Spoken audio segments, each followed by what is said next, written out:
दोस्तों राम राम। मैं विक्रांत धामा आपके यूट्यूब चैनल अचल धामा अकेडमी में आपका स्वागत करता हूं। तो आइए हम आज आपके लिए एक बेहतरीन टॉपिक लेकर आए हैं गार्डनर के बहुबुद्धि सिद्धांत के बारे में। पहले बता दूं मैं आपको गार्डनर का बहुबुद्धि सिद्धांत किस सब्जेक्ट में आता है। बाल विकास और शिक्षा शास्त्र, चाइल्ड डेवलपमेंट पैथोलॉजी, सीटेट का आपका पहला ही सब्जेक्ट है, सीडीपी के नाम से जो जाना जाता है। इसमें एक हमारे शिक्षा शास्त्र हुए हैं गार्डनर जी, उन्होंने एक सिद्धांत दिया था बहुबुद्धि सिद्धांत। ये बहुबुद्धि सिद्धांत आपको लग रहा होगा क्या है। इन्होंने बहुबुद्धि यानी कि बुद्धि के बारे में इन्होंने कुछ बातें बताई थी। अब देख लेते हैं एक क्वेश्चन, हमारा पहले ही क्वेश्चन को देख लेते हैं क्वेश्चन कैसे बनता है। गार्डनर बहुबुद्धि सिद्धांत किसने दिया था। पहले गार्डनर जी ने हमारा बहुबुद्धि सिद्धांत दिया था। ऐसे यहां से क्वेश्चन भी बन जाता है। अब आगे देख लेते हैं आगे क्या है। इन्होंने 1983 में अपनी पुस्तक frames of mind the theory of multiple intelligence लिखी। इसमें बताया इन्होंने, जिसमें गार्डनर जी ने बहुबुद्धि सिद्धांत योग्यता के बारे में बताया, यानी कि बुद्धि के बारे में इन्होंने बताया था यहाँ पे। और इन्होंने जो फ्रेम्स ऑफ माइंड जो हमारी पुस्तक लिखी थी, इन्होंने 7 बुद्धि के बारे में बताया था। कितनी 7 बुद्धि के बारे में बताया था। और जो बहुत ही मोस्ट इंपोर्टेंट बुद्धि है, इसमें गार्डनर जी के यहाँ से गार्डनर जी की जो बहुबुद्धि सिद्धांत है, इसमें से आपको 1 या 2 क्वेश्चन जरूर मिलेगा। और तीसरा या 7th यानी तीसरे नंबर का, चौथे नंबर का या 7 नंबर का क्वेश्चन जरूर मिलेगा। यानी 10 जो क्वेश्चन बनेंगे उसमें से 2 क्वेश्चन या 1 क्वेश्चन जरूर मिलेगा। 1 या 2 नंबर का यहाँ से बन जाता है। ये इंपॉर्टेंट है, इसलिए हम आपको करवा रहे हैं। तो आप देख लेते हैं, इन्होंने 7 प्रकार की बुद्धि बताई है। 7 प्रकार की बुद्धि किसमें बताई थी। फ्रेम ऑफ माइंड जो इन्होंने पुस्तक लिखी थी, उसमें 7 प्रकार की बुद्धि बताई थी। आगे चलते हैं 1998 में फिर गार्डनर जी ने एक चेंज किया, इंटेलिजेंट रिफेम्ड पुस्तक लिखी, जिसमें इन्होंने एक और बुद्धि जोड़ दी। प्रकृतिवादी बुद्धि, यानी कि प्रकृतिवादी इंटेलिजेंस के बारे में बताया। कहाँ 1998 में इंटेलिजेंट रिफेम्ड में एक बुद्धि और जोड़ दी, प्रकृतिवादी इंटेलिजेंट या प्रकृतिवादी बुद्धि। पूछ लिया जाता है कि हमारे गार्डनर साहब जी ने 8वीं जो बुद्धि जोड़ी गई थी वो कौन सी बुद्धि थी, यानी कि प्रकृतिवादी इंटेलिजेंट या प्रकृतिवादी बुद्धि थी। अब आपको यहाँ तक आई होप ये अच्छे तरीके से टॉपिक क्लियर होगा। टॉपिक क्या क्लियर होगा। पहले इन्होंने एक पुस्तक लिखी थी, frame of mind the theory of multiple intelligence के बारे में पुस्तक लिखी थी। इन्होंने 7 प्रकार की बुद्धि बताई थी उसमें। फिर इन्होंने एक बुद्धि और जोड़ दी, प्रकृतिवादी बुद्धि, और इन्होंने जोड़ दी थी। आगे चलते हैं, हमारी अब लगाकर 7 और 8 प्रकार की बुद्धि हो चुकी है। तो 8 प्रकार की बुद्धियों के बारे में फटाफट पढ़ लेते हैं। तो पहली बुद्धि हमारी है दृश्य, स्थानिक व आकाशीय योग्यता, यानी कि विजुअल स्पेटल बुद्धि। इन्होंने पहली बुद्धि हमारी है। इसमें देख लेते हैं ये बुद्धि कैसी होती है। जो बंदे ऐसे बंदे होते हैं जो हमारी दृश्य स्थानिक बुद्धि होती है, उसमें क्या होता है, इस प्रकार के व्यक्ति इस दृश्य स्थानिक बुद्धि में आते हैं जो विजुअलाइजेशन क्षमता ज्यादा अधिक होती है, जो स्ट्रक्चर बनाने में बहुत ही सक्षम होते हैं। तो देख लेते हैं, इस थ्योरी को पढ़ लेते हैं। आप जो लोग विजुअल स्पेटल में मजबूत होते हैं, यानी कि दृश्य स्थानिक बुद्धि में या आकाशीय योग्यता में सक्षम होते हैं, वे चीजों को देखने में बाकी लोगों से, यानी कि चीजों को देखने में, विजुअलाइजेशन करने में, स्ट्रक्चर बनाने में अच्छे होते हैं। यह व्यक्ति अक्सर दिशाओं के साथ साथ नक्शे, यानी कि यह व्यक्ति अक्सर दिशाओं के साथ साथ नक्शे बनाने में और चार्ट बनाने में या देखने में अच्छे होते हैं। ये बता देते हैं, ये दिशाओं के बारे में बता देते हैं कौन से में होते हैं, जो नक्शे बनाने में और चार्ट बनाने में होते हैं, यानी कि सक्षम होते हैं, मजबूत होते हैं और लोगों से। एग्जाम्पल के द्वारा और ये आपको स्पष्ट तरीके से समझ में आ जाएगा। जैसे इंजीनियर बिल्डिंग वगैरह बन जाते हैं, कौन सा कमरा कहाँ लगाना है, कौन सा कमरा कहाँ बनाना है और पिलर कहाँ लगाना है, इसके बारे में वे क्या रखते हैं, दिशाओं और हर चीज का यानी कि ज्ञान रखते हैं। मूर्तिकार एक ऐसा मूर्तिकार ऐसे होता है, कोई किसी का चित्र वगैरह देख लेते हैं, पिक वगैरह देख लेता है, उसे उसी प्रकार की मूर्ति में वे ढालने का प्रयत्न करते हैं, ढाल देते हैं। तो क्या होते हैं, उनकी क्या पावर होते हैं, स्थानीय दृश्य पावर अधिक होती है, देखकर उसी चीज को बना देते हैं। एक होता है चित्रकार भी आपके आते हैं, और सर्वेक्षण अधिकारी भी होते हैं जो सर्वे करते हैं, वे भी आपके दृश्य स्थानिक आकाशीय योग्यता में होते हैं। आई होप दृश्य स्थानिक आकाशीय योग्यता आपको समझ में आ गई होगी। अब हम चलते हैं बुद्धि नंबर 2 के बारे में बात कर लेते हैं। हमारा नेक्स्ट बहुबुद्धि सिद्धांत है शाब्दिक भाषाई संबंधी योग्यता, वर्बल लिंग्विस्टिक। तो ये वर्बल लिंग्विस्टिक क्या कहता है, जिसमें शब्दों का भंडार यानी कि शब्दों की ज्ञान होता है, जिनमें वे किसके अंतर्गत आते हैं, सामुदायिक भाषा के अंतर्गत आते हैं। देख लेते हैं क्या लिखा हुआ है। जो लोग वर्बल लिंग्विस्टिक में मजबूत होते हैं वह लिखते और बोलते समय शब्दों का अच्छी तरीके से प्रयोग करते हैं, कहाँ कौन सा शब्द फिट करना है और किस शब्द से क्या प्रभाव पड़ सकता है, नेगेटिव या पॉजिटिव, इस तरीके से उन्हें शब्दों का उपयोग करते हैं। क्या अच्छी तरीके से उपयोग करने में सक्षम होते हैं। क्या करने में सक्षम होते हैं? वे कौन लोग होते हैं? एग्जाम्पल के द्वारा देख लेते हैं कौन लोग होते हैं। कवि होते हैं। कवि अपनी कविता में इस तरीके से शब्दों का भंडारण करते हैं कि अपनी कविता को बढ़ा चढ़ाकर और उनमें शब्दों का भंडारण करके अपनी कविता को सुंदर में बनाने का कार्य करते हैं। ऐसे ही व्याख्याता होते हैं हमारे, जो व्याख्या को अच्छे तरीके से क्या करते हैं, उन्हें सुंदर में और बढ़ा चढ़ाकर बताने का या व्याख्या करने का कार्य करते हैं। ऐसे ही वकील के बारे में देखते हैं। जब भी वकील कोई जज के सामने जाता है तो अपनी बात को इस सुंदर में शब्दों के द्वारा रखता है कि वही परम सत्य है और वह जो बात आपसे बता रहा है वही एक सटीक बात बता रहा है, वही एक परम सत्य है। तो क्या है, वकील भी हमारे शाब्दिक भाषाई संबंधी योग्यता वर्बल लिंग्विस्टिक के अंतर्गत है, क्योंकि जहां सामुदायिक यानी कि शब्द की बात आ जाए और जहां शब्द, यहां पर इस बुद्धि सिद्धांत के अंदर शब्दों का खेल होगा। जो शब्दों का खेल करेगा वही सामुदायिक भाषाई संबंधी योग्यता यानी कि वर्बल लिंग्विस्टिक के अंतर्गत आएंगे। लेखक भी ऐसे कार्य करते हैं और पत्रकार अपनी टीआरपी बनाने के लिए किसी व्यक्ति को नीचे गिरा भी सकते हैं और किसी व्यक्ति को ऊंचा उठा भी सकते हैं। बस क्या करते हैं, वे शब्दों का यूज करते हैं, किसी की तो बुराई कर देते हैं और किसी की अच्छाई कर देते हैं। यही कार्य अभी आज के समय में कर रहे हैं। और गीतकार भी किसी विषय के समय में वो भी क्या करता है, किसी को बढ़ा चढ़ाकर बुराई करता है या किसी को नीचा दिखाता है या किसी की क्या करता है, उसकी व्याख्या करता है। व्याख्या इस प्रकार करता है कि वही एक जो अपने गीत में वो बता रहा है वही एक अच्छी चीज है और वो उसको ही आगे बढ़ाना चाहिए। वे ऐसे दर्शाते हैं। और जो लोग शब्दों का प्रयोग करके इस चीज को ऐसे दर्शाने का कार्य करते हैं वे हमारे शाब्दिक भाषाई संबंधी योग्यता वर्बल लिंग्विस्टिक के अंतर्गत आते हैं। तो हमारी ये वाली तो बुद्धि हो चुकी है, आपको अच्छे तरीके से समझ में आ गया होगा। सामुदायिक भाषाई संबंधी योग्यता के अंतर्गत कवि और वकील, लेखक और पत्रकार, गीतकार आदि आते हैं। आगे चलते हैं हम अपनी बुद्धि की ओर। नेक्स्ट बुद्धि हमारी है तार्किक गणितीय संबंधी योग्यता यानी कि लॉजिकल मैथमेटिकल। ये लॉजिकल मैथमेटिकल है क्या, जो तर्क करने में सक्षम होते हैं, तर्क यानी कि सोचने में सक्षम होते हैं। किसी चीज को एक पड़ाव से दूसरे पड़ाव में आगे सोच लेते हैं, किसी से आगे सोचने की क्षमता रखते हैं। जैसे कि देख लेते हैं, जो लोग लॉजिकल मैथमेटिकल बुद्धि में मजबूत होते हैं वे तर्क करने या पैटर्न को समझने यानी कि तर्क करने या पैटर्न को समझने। आपने देखा होगा कोई हमने पैटर्न बना दिया, उसको पैटर्न का एक हिस्सा लगा दिया और एक हिस्से में उसके 4 ऑप्शन रख देते हैं और उस पैटर्न में भी 4 ऑप्शन देख लेते हैं कि कौन सा सही है। उस तरीके की बुद्धि में सक्षम होता है, वही क्या होता है, तार्किक गणितीय संबंधी योग्यता में भी सक्षम होता है।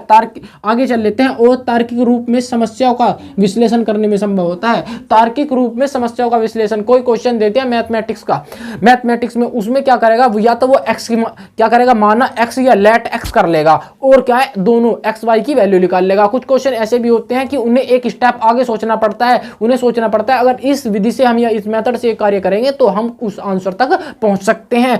तो यही किसके अंतर्गत आते हैं, तार्किक गणितीय संबंधी योग्यता के अंतर्गत आते हैं। एग्जाम्पल के द्वारा देखते हैं। एग्जाम्पल के द्वारा क्या है, जैसे कि दिया हुआ है वैज्ञानिक भी हमारे किसके अंतर्गत आते हैं, तार्किक गणितीय संबंधी योग्यता लॉजिक मैथमेटिकल बुद्धि के अंतर्गत आते हैं। तो वैज्ञानिक ने तार्किक बुद्धि किस तरीके से लगाई थी, आपने देखा होगा। जो भारतीय वैज्ञानिकों ने अभी एक ऐसा कार्य किया है, चंद्रयान 3 लॉन्च किया है, जो चंद्रमा के साउथ पोल पर उन्होंने लैंड कराया था। तो उन्होंने एक तर्क ही तो लगाया था कि ऐसा करने से, अगर ऐसा करते हैं तो ऐसा हो जाएगा। और इन्होंने इस चंद्रयान 3 लॉन्च करने का जो कारण था वो क्या है, जानकारी इकट्ठा करना था। तो उन्होंने तर्क लगाया था कि इस तरीके से अगर हम इस तरीके से कार्य करते हैं तो हमें क्या होगा, हमें इन चीजों की इंफॉर्मेशन मिलना तय है। तो फिर क्या होगा, ये किसके अंतर्गत आते हैं, तार्किक गणितीय संबंधी योग्यता के अंतर्गत आते हैं। ऐसे ही वैज्ञानिक, ऐसे ही हमारे गणितज्ञ होते हैं। हमारे क्या आते हैं, तार्किक गणितीय संबंधी योग्यता लॉजिकल मैथमेटिकल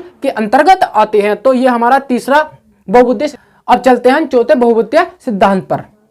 नेक्स्ट हमारा है फोर्थ जो शारीरिक क्रियात्मक योग्यात्मक बॉडली काइनेस्टिक, जिसमें क्या होता है, इसमें इस प्रकार की जो बुद्धि होती है वो क्या होता है, अधिकतर खिलाड़ियों के पास या जो शारीरिक फिजिकल तरीके से अपना कार्य करते हैं उनमें ऐसी बुद्धि पाई जाती है। आओ देख लेते हैं वो बुद्धि किस तरीके से होती है जो हमने लिखा हुआ है आगे। उच्च बॉडली काइनेस्टिक बुद्धि वाले लोग शरीर की गति यानी कि शरीर की गति का समन्वय करने में, क्रिया करने में, कार्य करने में, शरीर को निरंतर करने में अपनी माइंड द्वारा और अपने निरंतर द्वारा अच्छे से प्रयोग करते हैं, उसे हम शारीरिक क्रियात्मक योग्यता वाले लोग या वाले लोग कहते हैं, बुद्धि वाले लोग कहा जाता है। ये किस प्रकार के लोग होते हैं, एग्जाम्पल के द्वारा समझने की कोशिश करते हैं। एक तो नृत्य होते हैं, वे क्या करते हैं, अपने पूरे शरीर को इस तरीके से सीक्वेंस से हिलाते हैं कि आपको उनको देखना अच्छा लगता है, तो वे क्या होते हैं, डांसर यानी कि नृत्यक होते हैं। खिलाड़ी भी ऐसे करते हैं, जब खिलाड़ी किसी क्या करता है, या सिक्स लगाता है या बॉल फेंकता है, वो अपने एक्शन से बॉल फेंकता है और एक समन्वय कोऑर्डिनेशन के द्वारा वह बॉल फेंकने का कार्य करता है जो बॉलर होता है। मुक्केबाज भी एक इस तरीके से ही अपने क्या करता है, शारीरिक क्रियात्मक योग्यता का प्रदर्शन करने की कोशिश करता है। सर्जन जो होते हैं, डॉक्टर जो होते हैं, वो क्या करते हैं, जब भी किसी पर्टिकुलर चीज का ऑपरेशन करते हैं तो वे भी क्या करते हैं, अच्छे तरीके से ध्यान में रखते हैं उसी चीज को अपना क्या है, सर्जन या उसी चीज को काटते हैं जो उन्हें क्या करना है, जिस चीज का ऑपरेशन करना है, ना कि किसी अलग चीज का वे क्या करते हैं, डिस्टर्बेंस करने की कोशिश नहीं करते हैं। जैसे कि आप सर्जन में इस तरीके की बुद्धि पाई जाती है, शारीरिक क्रियात्मक योग्यता बुद्धि। आप समझ गए होंगे, आई होप आपको ये चीज कहते ही समझ में आ गया होगा। आप विजुलाइजेशन, क्योंकि आप में पहले बुद्धि भी पाई जा सकती है, क्योंकि आप विजुलाइजेशन करने में बहुत अच्छे होते हैं। जो हमारी दार्शनिक जो बुद्धि थी, दार्शनिक स्थानीय बुद्धि थी, वे भी आप समझ गए होगे कि सर्जन किस तरीके से हमारा ऑपरेशन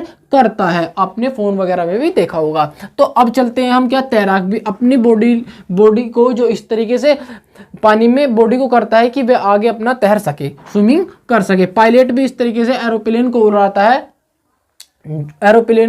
है कि वह भी उसे मेंटेन करने का, समन्वय करने की कोशिश करता है, कोऑर्डिनेशन की कोशिश करता है। यानी कि शारीरिक क्रियात्मक योग्यता बुद्धि के अंतर्गत नृत्यक, खिलाड़ी, मुक्केबाज, सर्जन, तैराक और पायलट आदि ऐसे लोग जाते हैं जो अपने शारीरिक को निरंतर करने का प्रयास करते हैं। तो नेक्स्ट बुद्धि की ओर चलते हैं। नेक्स्ट बुद्धि होती है रिदमिक। देख लेते हैं कौन होते हैं, जिन लोगों के पास मजबूत म्यूजिकल रिदमिक बुद्धि होती है, वे पैटर्न लय यानी कि इस तरीके का पैटर्न बनाते हैं, लय के अनुसार पैटर्न बनाते हैं और ध्वनि इस प्रकार की ध्वनि या लय का पैटर्न बनाते हैं, सोचने में सक्षम होते हैं। वे संगीतात्मक योग्यता यानी कि फिजिकल रिदमिक बुद्धि के अंतर्गत आते हैं। जैसे एग्जाम्पल के द्वारा देखें, संगीतकार ऐसे संगीत का डेवलप करता है जो उसके पैटर्न और लय से संबंधित होती है। वैलियन व अन्य वाद्य यंत्रों को बजाने वाले यानी कि जो अन्य वाद्य यंत्रों को, जो हाथ से यंत्र बजाए जाते हैं, उनको इस तरीके की ध्वनि या लय के पैटर्न का यूज करते हैं जो उनके लिए सीक्वेंस से उनके लिए क्या करती है, एक ट्यून या एक इस तरीके की ध्वनि बुद्धि सक्षमित होती है जो वे संगीत को या रिदम को उत्पन्न करने का वाद्य यंत्रों की सहायता से प्रयोग करते हैं। वे संगीतात्मक योग्यता के अंतर्गत आते हैं। तो आई होप ये अच्छे तरीके से आपको समझ में आ गया होगा। अब हमारी क्या है, 3 तरीके की बुद्धि और बच चुकी है, उन्हें भी हम कंप्लीट करने का आगे देखते हैं। यह अंतराविषयक पारस्परिक योग्यता इंट्रापर्सनल, ये इस प्रकार की बुद्धि होती है जो दूसरों की इच्छाओं को जान लेती है। देख लेते हैं क्या होती है। जिन लोगों के पास मजबूत इंट्रापर्सनल बुद्धि होती है, जिन लोगों के पास मजबूत इंट्रापर्सनल बुद्धि होती है, वे दूसरे लोगों के साथ समझने यानी कि दूसरों लोगों की समस्या को समझने और बातचीत करने में अच्छे होते हैं, यानी कि घुल मिल जाते हैं और उनकी समस्या को समझ लेते हैं कि उनके मन में क्या चल रहा है। तो एग्जाम्पल के द्वारा देख लेते हैं कौन कौन से वे लोग होते हैं। देख, दूसरे लोगों के भावों को जानने, यानी कि दूसरे लोगों के भावों को जान लेते हैं, इच्छा को जान लेते हैं और समझने और महसूस कर लेते हैं, देखते ही महसूस कर लेते हैं। इतनी उनकी क्या है, बुद्धि में या माइंड में इतनी ताकत होती है। जैसे कि राजनेता, आपने देखा होगा राजनेता क्या करते हैं, अपनी वोट लेने के लिए, आपकी वोट लेने के लिए इस तरह के वादे करते हैं जो आपको जिन वादों की आपको आवश्यकता होती है, जिन चीजों की आपको आवश्यकता होती है। चिकित्सक भी इसी में आते हैं। चिकित्सक ऐसे कहते हैं कि आपको कभी पेन हो रहा है, कोई पेन हो रहा है और वो आपको पूछ लेते हैं, आप बताओगे कि यहाँ पे पेन हो रहा है, तो बताइए कहाँ पे पेन हो रहा है, किस तरीके का पेन हो रहा है। तो ये आपसे पूछने की कोशिश करते हैं, सही डिसीजन की ओर जाने की कोशिश करते हैं। तो ऐसे ही एक हमारा विक्रिय अधिकारी होते हैं जो सेलमैन होते हैं। वे क्या करते हैं, अगर आप कहीं भी क्लोथ्स या कुछ भी चीज लेने जाओगे अदरवाइज, तो आपको क्या कहेंगे, वे उसी तरीके की आपको वस्तु या कोई भी ऐसी थिंग्स दिखाते हैं जो आपको उसकी आवश्यकता होती है या आपको उस चीज की डिमांड होती है। तो विक्रिय अधिकारी और सेलमैन होते हैं, वे हमारी इंटरपर्सनल बुद्धि उनके अंदर होती है। और ऐसे भी और आदि भी व्यक्ति हो सकते हैं। तो नेक्स्ट देख लेते हैं, नेक्स्ट बुद्धि क्या है, अंतराविषयक या अंतरव्यक्तिगत इंट्रापर्सनल, यानी कि इंट्रा तो है दूसरों की बुद्धि जानने के लिए और एंट्रा है खुद के भावों को जानने की और प्रेरणा को जानने की जो शक्ति होती है, वो क्या कहलाती है, इंट्रापर्सनल इंटेलिजेंस कहलाती है। देख लेते हैं, जैसे जो व्यक्ति इंट्रापर्सनल इंटेलिजेंस में मजबूत होते हैं, वे अपने भावों की स्थिति, यानी कि हमारे भावों में क्या चल रहा है, हम किस तरीके की फीलिंग्स देते हैं, यानी कि उनकी अच्छी तरीके से कमांड होती है उन पर। कहने का मतलब यह है। और भावों और प्रेरणा से अवगत होने में अच्छे होते हैं, यानी कि पता चल जाता है कि उन्हें क्या महसूस हो रहा है, यानी कि फीलिंग्स पर अच्छी कमांड होती है उनकी अपनी। एग्जाम्पल के द्वारा देख लें, स्वयं के बारे में जानना, स्वयं के बारे में अच्छे तरीके से समझ रखते हैं वे, जैसे कि सही आत्मज्ञान से मुक्त व्यक्ति, जो आत्मज्ञान से मुक्त व्यक्ति होता है या सही आत्मज्ञान वे रखते हैं। उनमें आते हैं योग संत और आदि। ऐसे जो व्यक्ति होते हैं वो इंट्रापर्सनल बुद्धि रखते हैं। हमारा 6 हो गया है अंतर्विषयक और पारस्परिक योग्यता इंट्रापर्सनल, ये हमारा हो चुका है। और अंतर्विषयक अंतर व्यक्तिगत इंट्रापर्सनल भी हो चुका है। अब हमारा 7 पर, हम अब 8 पर चलते हैं। हमारी कौन सी है, प्रकृतिवादी योग्यता। वो हमारी हार्वर्ड गार्डनर जी ने 1998 में उन्होंने ये 7 बुद्धि, तो हमारी 1983 में उन्होंने 7 प्रकार की बुद्धि के बारे में बताया था। 7 प्रकार की बुद्धि के बारे में बताया था और 1998 में उन्होंने 1 प्रकार की बुद्धि जोड़ दी थी और लगाकर 8 बुद्धि हो चुकी थी। और उस बुद्धि के बारे में बात करते हैं जो 8वीं हमारी बुद्धि है, प्रकृतिवादी बुद्धि। प्रकृतिवादी योग्यता नेचुरलिस्टिक की बुद्धि के बारे में जान लेते हैं, किन लोगों में बुद्धि पाई जाती है। ये लोग प्रकृति से जुड़े चीजों को अच्छे तरीके से या समझने में प्रयुक्त होते हैं। तो कौन से प्रयुक्त होते हैं, इनके बारे में जान लेते हैं। जैसे किसान आपने देखा होगा, फसल से संबंधित जितने भी बुआई वगैरह किस टाइम में की जाती है, फसल को किस टाइम में कौन सी खुराक देनी चाहिए और किस टाइम में पानी लगाना चाहिए। तो इस प्रकार की बुद्धि किस में होती है, किसान में होती है। और जो प्रकृति से मिलकर चलते हैं। ऐसे ही हमारे वनस्पति जो वैज्ञानिक होते हैं, उनमें भी क्या किस प्रकार की प्रकृतिवादी योग्यता पाई जाती है, प्रकृतिवादी योग्यता पाई जाती है। किसमें, वनस्पति वैज्ञानिकों में। ये क्या करते हैं, ये भी इस तरीके काम करते हैं, कौन सी फसल कब बोनी चाहिए और किसको किस तरीके की डोज देनी चाहिए। कौन होते हैं, प्रकृतिवादी होते हैं वनस्पति वैज्ञानिक। तो आप अच्छे तरीके से समझ चुके होंगे, प्रकृतिवादी योग्यता वे होती हैं जो प्रकृति से संबंधित चलते हैं, प्रकृति के प्रवाह करते हैं, वे प्रकृति योग्यता बुद्धि रखते हैं। ये हमारी 8 प्रकार की बुद्धि थी, जो हमारी 8 प्रकार की बुद्धि 1998 में गार्डनर साहब जी ने जोड़ी थी। अब हम देख लेते हैं, आगे चलते हैं। एनसीईआरटी में 8 ही प्रकार की बुद्धि बताई गई है। 8 ही प्रकार की बुद्धि बताई गई है। और सीटेट में हमारे 8 ही प्रकार की बुद्धि आएगी एग्जाम में। और 8 ही प्रकार की हमें बुद्धि पढ़नी है, जो मैंने आपको पढ़ा चुका हूं। एक थोड़ा सा जानने की कोशिश कर लेते हैं, 9वें प्रकार की बुद्धि कौन सी होती है। अस्तित्ववादी बुद्धि होती है, जो 2000 में इसके बारे में बताया गया था। अस्तित्ववादी बुद्धि के बारे में जो व्यक्ति या जो लोग अपने अस्तित्व के बारे में जानने या जान पाए उसे अस्तित्ववादी बुद्धि कहते हैं। उसे कौन सी कहते हैं? अस्तित्ववादी बुद्धि कहते हैं। या अपने कहने का मतलब यह है अस्तित्व, हम यहाँ क्यों आए हैं, हम यहाँ क्या करने, हमारा मेन उद्देश्य क्या है यहाँ आने का। तो कहने का मतलब यह है अस्तित्ववादी, हमारा क्या अस्तित्व है, इसके बारे में जानने वाले जो लोग होते हैं, इस प्रकार की बुद्धि रखते हैं या जिनमें इस प्रकार की इच्छाएं जगती हैं, वे अस्तित्ववादी बुद्धि वाले होते हैं। आई होप ये टॉपिक जो है गार्डनर साहब का आपको अच्छे तरीके से समझ में आ गया होगा। इसमें से एक या दो क्वेश्चन आपको जरूर मिलेगा। अब जिस दोस्त ने भी हमारे चैनल को सब्सक्राइब नहीं किया वो चैनल को सब्सक्राइब कर ले, क्योंकि यहाँ पर सीटेट की प्रॉपर तरीके से क्लास चलाई जाएगी। अब इसके हार्वर्ड गार्डनर से संबंधित जितने भी प्रीवियस ईयर में क्वेश्चन आए हुए हैं उन क्वेश्चनों को कर लेते हैं। क्वेश्चनों के बारे में जान लेते हैं जो सीटेट में प्रीवियस ईयर एग्जामों में जो आए हुए हैं। फर्स्ट हमारा क्वेश्चन है, गतिशीलतात्मक बुद्धि से क्या तात्पर्य है? गतिशीलतात्मक बुद्धि से क्या तात्पर्य है? फर्स्ट ऑप्शन हमारा क्वेश्चन है। तो फर्स्ट ऑप्शन देख लेते हैं। गतिशीलतात्मक बुद्धि से जो बुद्धि होती है वो किसमें पाई जाती है? फर्स्ट ऑप्शन है भाषा को प्रभावी तरीके से इस्तेमाल करने की योग्यता। भाषा को प्रभावी तरीके से इस्तेमाल करने की योग्यता किसमें पाई जाती है? किसमें पाए जाते हैं? जो शाब्दिक, भाषाई और संबंधी योग्यता वाले होते हैं, जो वर्बल लिंग्विस्टिक वाले होते हैं, जैसे कि कवि होता है, वकील होता है, लेखक होता है, पत्रकार होता है, गीतकार होता है। वो क्या करता है? शब्दों को अच्छे तरीके से प्रस्तुत करने का प्रयास करता है। तो ये भी क्या होगी? हमारा नहीं होगा, ये भी ऑप्शन हमारा नहीं होगा। सेकंड ऑप्शन, समस्या को तार्किक रूप से विश्लेषण करने की क्षमता, ये भी आप हमारा ऑप्शन नहीं होगा। जो तार्किक रूप से क्या करता है? तार्किक रूप से गणितीय संबंधी योग्यता रखता है। तार्किक रूप से गणितीय संबंधी योग्यता, समस्याओं का निर्धारण करता है। वो कौन सी योग्यता बुद्धि में आगे आती है? योग्यता में आती है तार्किक गणितीय संबंधी योग्यता में आती है, लॉजिकल में आती है। तो ये भी हमारा ऑप्शन सही नहीं होगा, गलत होगा। शाब्दिकता के स्थान पर चित्रकार रूप से चित्रात्मक रूप से चिंतन करना। चित्रात्मक रूप से चिंतन करना किस में आता है? जो विजुअलाइजेशन दृश्य स्थानिक होती है।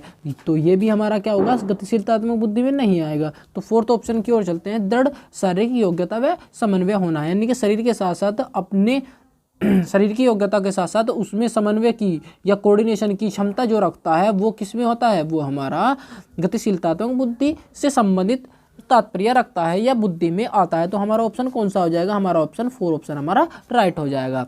तो अब चलते हैं अपने नेक्स्ट क्वेश्चन की ओर। नेक्स्ट क्वेश्चन क्या क्वेश्चन है हमारा?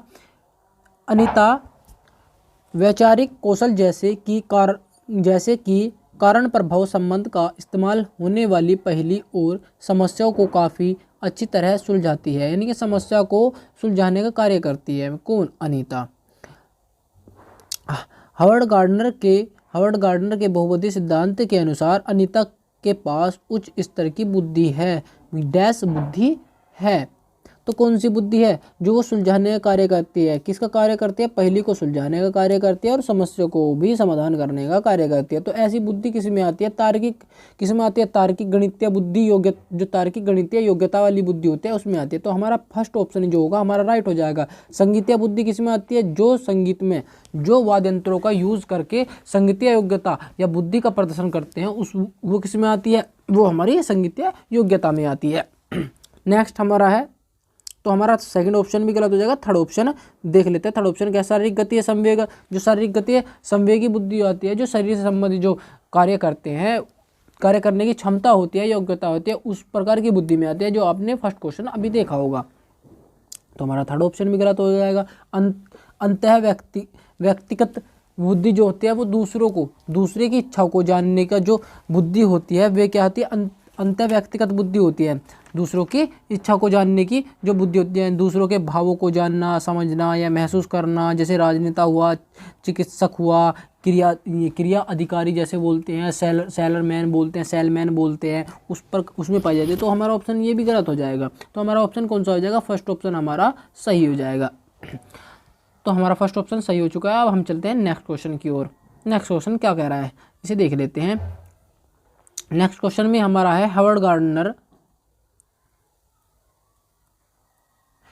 गार्डनर के बुद्धि के सिद्धांत में शरीर और वस्तु दोनों का कुशलतापूर्वक उपयोग करने की क्षमता को कौन सी बुद्धि कहा जाता है? इसमें शरीर का यूज होगा और जहाँ भी शरीर का यूज हो जाए वहाँ कौन सी बुद्धि आ जाती है? हमारी शारीरिक गति संवेगात्मक बुद्धि आ जाती है। ऑप्शन हमारा सेकंड ऑप्शन हो जाएगा। तार्किक बुद्धि, फर्स्ट ऑप्शन को देख लेते हैं एक बार। फर्स्ट ऑप्शन कौन सा है? फर्स्ट ऑप्शन में है तार्किक बुद्धिमत्ता कौन सी होती है, जो हमारे किस में आती है, ये बुद्धि हमारी गणितीय तर्क संबंधित आती है। तर्क संबंधित है तार्किक गणितीय संबंधी योग्यता, तार्किक गणितीय संबंधी योग्यता में आती है, लॉजिकल मैथमेटिकल में आती है। तो ये भी हमारा ऑप्शन गलत हो जाएगा। थर्ड ऑप्शन के अंत व्यक्तिगत बुद्धि जो होती है दूसरों की इच्छाओं को जानने की कोशिश करता है, दूसरों के भावों को जानने की कोशिश करता है, तो ये भी हमारा गलत हो जाएगा। भाषाई बुद्धि क्या होती है, भाषाई बुद्धि उसमें आ जाती है जो शाब्दिक भाषाई हो संबंधी योग्यता वर्बल लिंग्विस्टिक में आती है। ये कवि होते हैं, वकील होते हैं, लेखक होते हैं। तो हमारा फोर्थ ऑप्शन भी गलत हो जाएगा। हमारा ऑप्शन कौन सा सही होगा, हमारा ऑप्शन सेकंड सही हो जाएगा, जो शारीरिक संबंधित बुद्धि होती है।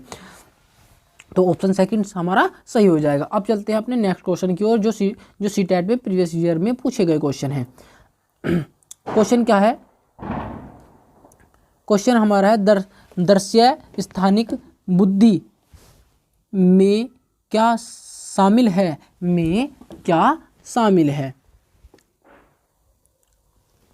में क्या शामिल है, कौन सा शामिल है, पहले जान लेते हैं। दृश्य स्थानिक बुद्धि में क्या शामिल होता है, कौन कौन से आते हैं दृश्य स्थानिक बुद्धि में आती है, जो कौन कौन आते हैं, इंजीनियर आते हैं, जो विजुअलाइजेशन क्षमता होती है, जो नक्शे वगैरह चार्ट बनाने का कार्य करते हैं, जैसे मूर्तिकार होता है, चित्रकार होता है, सर्वेक्षक अधिकारी होता है, जो सर्वे करने वाले होते हैं, उनमें आती है। अब फर्स्ट ऑप्शन की ओर देख लेते हैं। फर्स्ट ऑप्शन क्या है, छवियों और चित्रों को सोचने की क्षमता। हाँ राइट, छवियों और सोचने की चित्रों की क्षमता जो रखता है वो दार्शनिक स्थानीय बुद्धि में आता है। और सटीक रूप से अमूर्त का मतलब है सोच, यानी कि विजुलाइजेशन करना, विजुलाइजेशन, और मूर्त में बदल देता है उसे, किस में बदल देता है, मूर्त में बदलता है, स्ट्रक्चर रूप दे देता है उसे, ठीक है। से कल्पना करने की क्षमता किसमें पाई जाती है, इसमें किसमें पाई जाती है, किसके अंतर्गत बुद्धि आती है, ये दार्शनिक स्थानीय बुद्धि के अंतर्गत आती है। तो इसका ऑप्शन हमारा फर्स्ट ही सही हो जाएगा। अब सेकंड देख लेते हैं, क्या है, लय, ताल, मीटर, स्वर, मधुर्य के प्रति संवेदनशीलता ऐसी किस्में पाई जाती हैं जो संगीतात्मक योग्यता जिसमें होती है, जो संगीतकार होते हैं, संगीतकार जो ध्वनि का यूज ज़्यादा करते हैं, लय बनाने की कोशिश करते हैं, उसमें पाई जाती है, ठीक है। ये आपको समझ आया, पर ये ऑप्शन इसमें सही नहीं होगा। कहानी व कविता को समझने व गढ़ने की जो कवि होते हैं, जो हमारे कवि होते हैं, शाब्दिक भाषाई संबंधी योग्यता जो रखते हैं, उनमें पाए जाते हैं। इसमें तो ये ऑप्शन नहीं होगा, ये तो कौन सी में होगा, शाब्दिक भाषाई में होगा। नेक्स्ट हमारा है फोर्थ, प्रकृति रूप जैसे जानवरों और पौधों की जातियों, चट्टानों और पर्वतों को प्रकारों का वर्गीकरण करने में जो क्या है, प्रकृति ने बनाई जितनी भी चीज़ें हैं, प्रकृति में बनाई जितनी भी चीज़ है, उनसे संबंधित बातों को, उनकी रेख देख की बातें करता है, उनके बारे में जानता है, वो कौन में पाए जाते हैं, हमारी प्रकृति योग्यता में पाए जाते हैं, प्रकृतिवादी योग्यता में पाए जाते हैं, नेचुरलिस्ट में पाए जाते हैं। ये कब दी थी हेवर्ड गार्डनर ने 1998 में इसे दिया था। ये कौन सी बुद्धि है, ये हमारी आठवीं बुद्धि है। तो आई होप ये क्वेश्चन आपको अच्छे तरीके से समझ में आ गया होगा, और मैंने सारे ऑप्शनों को आपको अच्छे तरीके से समझाने की कोशिश भी की। अब चलते हैं नेक्स्ट क्वेश्चन की ओर। नेक्स्ट क्वेश्चन क्या है, नेक्स्ट क्वेश्चन हमारा है, गार्डनर के बहुविध सिद्धांत के अनुसार वह कारक जो व्यक्ति के आत्मबोध हेतु सर्वाधिक योग्यता देता है वह हो सकता है, कौन सा होता है, संगीत में नहीं हो सकता।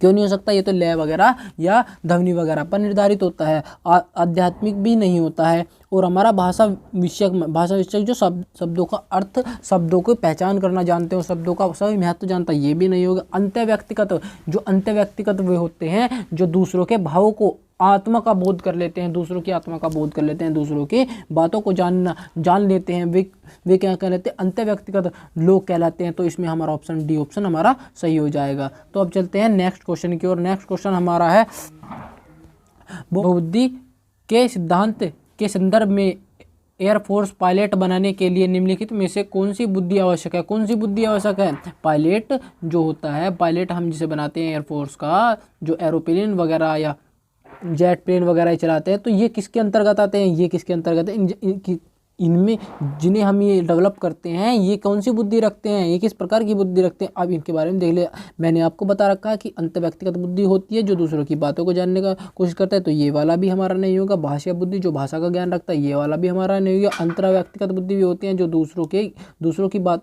इसमें तो क्या दूसरों की बात जानता है, दूसरों की बातों को समझता है। और इसमें क्या है, अपनी ही बातों को, अपनी ही आत्मज्ञान, अपनी ही बातों का या अपने भावों का, अपने भावों की जानकारी रखता है। तो हमारा कौन सा हो जाएगा, हमारा सी ऑप्शन सही हो जाएगा। जो गति की होता है, जो शारीरिक गति करता है और जो एयरफोर्स में पायलट होते हैं वे अपने शारीरिक क्षमताओं से ही तो एयरप्लेन होते हैं यही उड़ा पाते हैं। किसकी मदद से पाते हैं, अपने शरीर की मदद से उड़ाते हैं, अपने शरीर के समन्वय की मदद से उड़ा पाते हैं। तो ये हमारा ऑप्शन कौन सा हो जाएगा, हमारा सी ऑप्शन सही हो जाएगा। अब चलते हैं अपने नेक्स्ट क्वेश्चन की ओर। नेक्स्ट क्वेश्चन देख लेते हैं। बहुविधि बुद्धि सिद्धांत के अनुसार सभी प्रकार के पशु खनिज और पेड़ पौधों को पहचानने और वर्गीकृत करने की योग्यता कहलाती है कौन सी? पशुओं, खनिजों, पेड़ पौधों के पहचानने या उन्हें वर्गीकृत करने की, उनके बारे में जानने की या उनके बारे में बताने की ऐसी कौन सी बुद्धि होती है? तार्किक बुद्धि में तो नहीं होगा, क्योंकि इसमें मैथमेटिक की लॉजिकल की बात होती है। प्राकृतिक, हाँ हमारा बी ऑप्शन सही हो जाएगा, क्योंकि ये क्या होती है, पेड़ पौधों की बातें, यानी कि प्रकृति से संबंधित जितनी भी चीज़ें होती है उनके बारे में जानकारी रखते हैं। प्रकृति से संबंधित जितनी चीज़ें उनके बारे में ये जानकारी रखते हैं। तो कौन सा हमारा हो जाएगा, हमारा बी ऑप्शन सही हो जाएगा। तो अब चलते हैं अपने नेक्स्ट क्वेश्चन की ओर। नेक्स्ट क्वेश्चन हमारा है शारीरिक गति की बुद्धि रखने वाले बच्चों की अंतिम अवस्था निम्नलिखित में से कौन सी हो जाती है? जो शारीरिक बुद्धि रखते हैं, जो शरीर से संबंधित कार्य करते हैं, उसमें कौन सी बुद्धि पाई जाती है? शल्प, चिकित्सक या कवि में नहीं पाई जाएगी, क्योंकि कवि में क्या होती है, शब्दों की बुद्धि होती है। राजनीतिक क्या होती है, इंटरपर्सनल बुद्धि पाई जाती है। वाचक में क्या होती है, भाषा संबंधित बुद्धि होती है। जो हमारे शल्य चिकित्सक होते हैं, जो सर्जन होते हैं उसमें कौन सी शारीरिक बुद्धि पाई जाती है? और यही हमारा अच्छे तरीके से ऑपरेशन वगैरह कर पाते हैं एक पर्टिकुलर चीज़ का।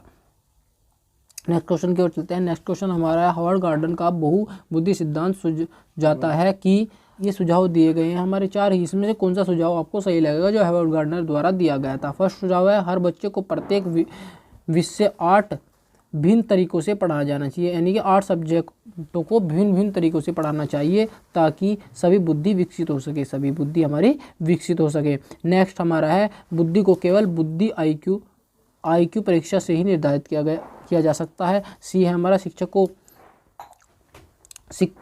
को चाहिए कि विषय वस्तु की वैकल्पिक विधियों से पढ़ाने के लिए बुद्धियों को एक रूपरेखा की तरह ग्रहण करे।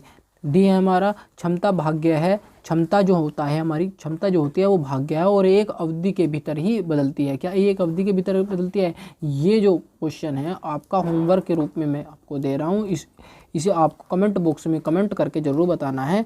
होमवर्क के रूप में ये क्वेश्चन आपको दिया हुआ है और कमेंट करके ज़रूर बताना है कि इसका आंसर ए होगा या बी होगा या सी होगा या डी होगा। तो मिलते हैं ऐसी शानदार नेक्स्ट वीडियो में, तब तक के लिए नमस्कार दोस्तों। और जिस दोस्तों ने भी हमारे चैनल को सब्सक्राइब नहीं किया वो चैनल को सब्सक्राइब कर ले, और ऐसे ही यहाँ पर CTET की प्रॉपर क्लास आपको मिलती रहेगी। थैंक यू दोस्तों।